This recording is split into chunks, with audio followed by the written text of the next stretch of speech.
పెళ్ళైనా పండగైనా వేడుక ఏదైనా పట్టు చీరల ప్రత్యేక వేదిక వారాహి సిల్క్స్.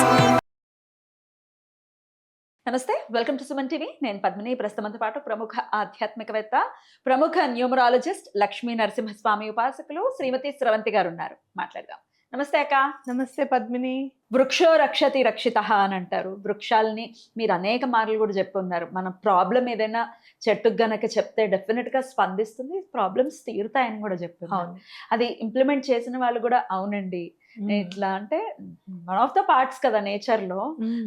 సో అయితే వృక్షాలకు సంబంధించి దైవిక వృక్షాల గురించి నేను ఎక్కడో విన్నాను. కొన్ని వృక్షాలు నాటితే చాలా అదృష్టం కలిసి వస్తుందని. నిజమేనా? ఏ వృక్షాలు అవి? మీ ద్వారా నేను తెలుసుకోవాలనుకుంటున్నాను. ఎందుకు అవి నాటితేనే ఎందుకు మనకు అదృష్టం కలిసి వస్తుంది? తప్పకుండా చెప్తాను. కొన్ని వృక్షాల్లో ఏంటి అని అంటే దైవత్వం అనేది ఇమిడిపోయి ఉంటుంది అని చెప్పుకోవచ్చు అనమాట. దైవిక వృక్షాలు అనేవి మళ్ళీ వేరు. పారిజాతము, మందార పువ్వు అవి కాకుండా ఇవేవైతే భూమి మీద నడయాడుతున్నాయో, అంటే దైవ రూపంలో నడయాడే చెట్లు కూడా ఉన్నాయి. మనకు ఉండటం అయితే ఆ పరిడ వెళ్ళడం కరెక్ట్ గా చెట్లు నడుస్తాయి అనుకుంటారు. అదే ఉండటం. పూర్వం నడిచేవి చెట్లు. చెట్లును కొండలకేమో రెక్కలు ఉండేవి. అట్లా మనం కనుక చెట్లు కనుక చూసుకుంటే కనుక వటవృక్షం, మర్రి చెట్టును చూడంగానే నీకేమనిపిస్తుంది? శివుడిని చూసినట్టు అనిపిస్తుంది. జటాజూటాల లాగా ఉంటుంది మర్రి చెట్టు. మీరు చూస్తే కనుక మర్రి చెట్టు కింద ఏ చెట్టు మళ్ళీ మొలవదు. మర్రి చెట్టు ఉంటే కనుక ఏ చెట్టుకి ఆస్కారం ఇవ్వదు. అంటే ఆ శివుడి అనుగ్రహం లభించాలి అంటే మర్రి చెట్టుని నాటాలి. నేను చెప్పే చెట్లన్నిటినీ కూడా మీరు నాటడమే కాదు, కొంచెం వాటంతట అవి ఎదిగేదాకా వాటిని పోషించాలి, అంటే వాటరింగ్ చేయాలి, సంరక్షించాలి.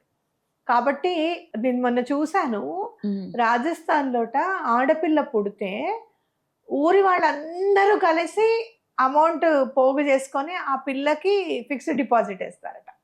ఆ పిల్ల 18 సంవత్సరాలు వచ్చేటప్పటికి ఇంత డిపాజిట్ వస్తుంది. పాప పుట్టంగానే ఒక చెట్టును నాటుతారట.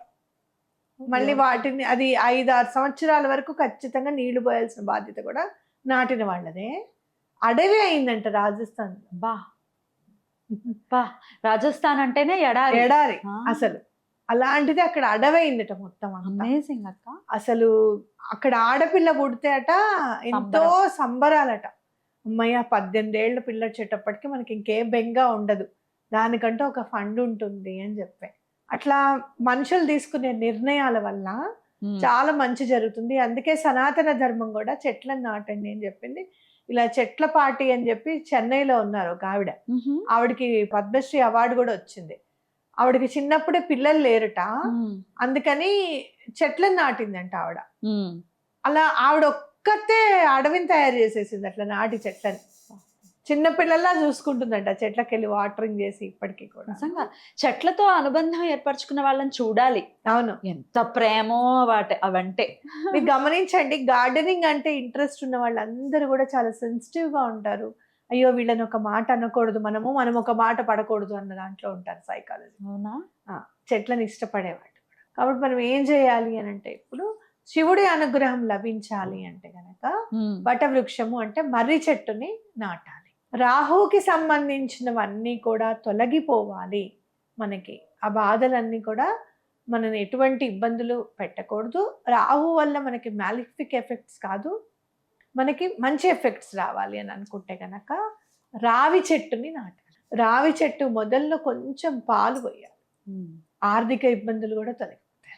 రావి చెట్లు అంటే ఎక్కడ పడితే అక్కడ వచ్చేస్తాయి. గోడలకు కూడా ఒక్కోసారి పాచుకు కూడా వచ్చేస్తుంటాయి. అవి తీసైనా నాటచ్చా? అవి తీసైనా నాటచ్చు, ఏం పర్వాలేదు, నాటచ్చు. అక్కడ ఖచ్చితంగా పసుపు అనేది వేయాలి. తీసిన తర్వాత రావి చెట్టుని తీయడం అనేది కరెక్ట్ కాదు అసలు. ఖచ్చితంగా కొంచెం పసుపు అది వేసి పక్కకు. అలా వచ్చిన చెట్టు, మంచి క్వశ్చన్ అడిగావు. అలా వచ్చిన చెట్టు ఖచ్చితంగా తీసి పడేయకుండా ఎక్కడైనా నాటడం అనేది మంచిది. రావి చెట్టుని తీసి పెరిగించి పాడి చచ్చిపోతుంది కదా. కాబట్టి రావి చెట్టుని నాటచ్చు. అట్లాగే మనం చూసుకుంటే ఇంకా జమ్మి చెట్టు, అంటే సెమి వృక్షం. ఎంత నేచర్కి ఎంత దగ్గరగా ఉంటుందంటే సాయంత్రం అయ్యేసరికి ఆకులు ముడుచుకుపోతాయి సెమి వృక్షాలు. అవునా? Touch me not touch me not లాగా.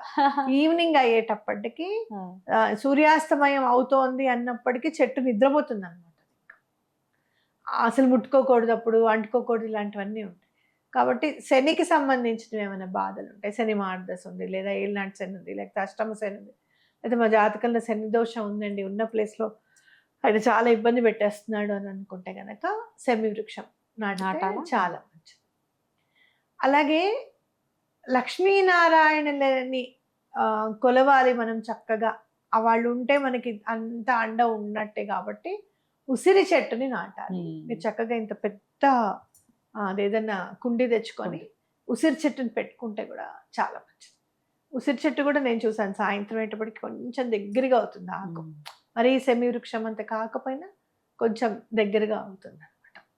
ఉసిరి చెట్టు నాటితే లక్ష్మీనారాయణల అనుగ్రహం మనకి లభిస్తుంది అని చెప్పుకోవచ్చు.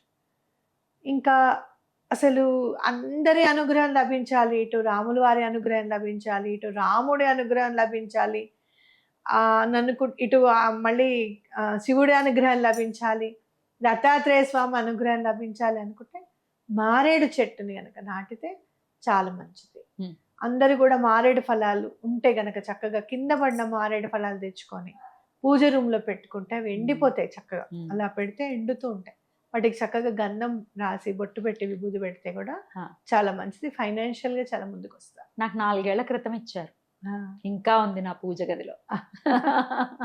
ఇంకా పూజ అస్సలు చెక్కు చెదరలేదక్క.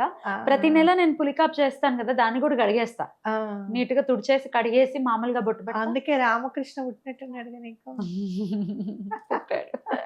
ఖచ్చితంగా.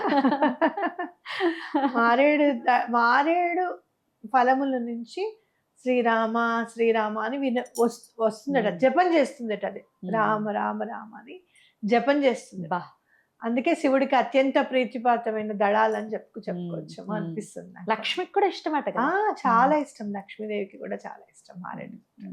అమేజింగ్ అక్క, చాలా చక్కగా వివరించారు. ఖచ్చితంగా అంటే అరుణాచలం ఇప్పుడు చూసావా మారేడు దళం ఇట్లా 8 దళాలు ఒకటేసరి ఉంటుందా అని నేను అనుకుంటే కంటికి కనపడింది. ఆ రోజు పెద్ద వృక్షం కనపడటం నిజంగా అదృష్టం అది. రైట్. అయితే ఈ మారేడు అలాగే జమ్మి లేకపోతే రావి ఇవన్నీ చాలా వృక్షాలు పెద్దగా అయిపోతాయి కదా, పెద్దగా ఎక్కడ నాటాలి?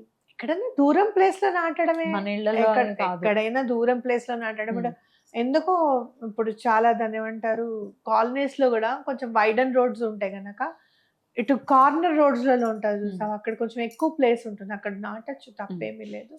అలాగే అమ్మవారి అనుగ్రహం లభించాలి అంటే వేప చెట్టును కూడా నాటితే కూడా చాలా ఓకే. ఒక్కొక్కసారి రావి చెట్టు వేప చెట్టు కలిసి వస్తాయి. ఆ కలిసి 2 నాటితే కూడా 2 కలిపి నాటి పూజ చేసి వాటరింగ్ చేస్తే ఏదైనా మ్యారేజ్ కి సంబంధించిన గ్రహ దోషాలు ఏమన్నా ఉంటే గనక తొలగిపోతాయి. అద్భుతం అక్క, చాలా చక్కగా వివరించారు. ఖచ్చితంగా ఇది డెఫినెట్ గా అడాప్ట్ చేసుకుని ఒక్కసారి జీవితంలో ఒక్క పర్యాయం చేసుకుని అదృష్టం కలిసి రావాలి మన వాళ్ళకని మనస్ఫూర్తిగా కోరుకుంటూ కృతజ్ఞతలక్క. నమస్తే. నమస్తే.